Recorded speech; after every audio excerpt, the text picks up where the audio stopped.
мунтахаби Тоҷикистон бозии дуюми худро дар марҳилаи ниҳоии ҷоми Осиё 2023 доир намуд. Дастаи мунтахаби Тоҷикистон дар даври дуюми марҳилаи гурӯҳии ҷоми Осиё бар муқобили қаҳрамони феълии ҷоми Осиё тими миллии футболи Қатар майдондорӣ намуд. Шогирдони Петр Шегр дар ин дидор бисёр ҳам арзанда ҳунарнамоӣ карданд. ҳамзамон якчанд имкониятҳои хуби голзаниро низ фароҳам сохтанд. аммо дар дақиқаи 17-уми рақобат футболбозони дастаи мунтахаби Қатар аз як имконияти голзанӣ истифода карда тӯбро вориди тури дарвозаи Рустам Ятимов сохтанд.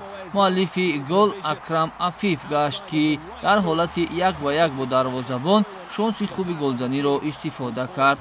бо вуҷуди гол хӯрдан миллипӯшони кишвари мо муборизаи шадид анҷом доданд ва метавонистанд ҳисобро боз низ бикунанд. аммо дар ин вохӯрӣ барояшон муяссар нагардид, ки хатти дарвозаи мунтахаби Қатарро рахна бисозанд. ҳамзамон дар дақиқаи 81-уми майдондорӣ футболбози мунтахаби Тоҷикистон Амадони Камолов барои ғайриқоида амал карданаш аз ҷониби довари ҷопонӣ бо корти сурх муҷозот шуда майдон ба дар шуд. ёдор мешавем, ки дидори мунтахабҳои Тоҷикистон ва Қатарро дар варзишгоҳи Албайнд беш аз 57 000 мухлис тамошо намуд.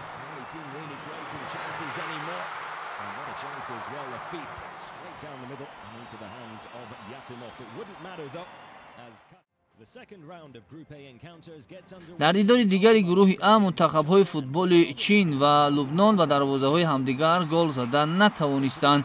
ҳамин гуна пас аз анҷоми даври дуюм мунтахаби Қатар бо 6 имтиёз ва бо вуҷуди натиҷаи даври сеюм ба марҳилаи плей-оффи ҷоми Осиё роҳ ёфт. аммо мубориза миёни се мунтахаби дигар Чин, Тоҷикистон ва Лубнон дар даври сеюм шадид идома хоҳад кард.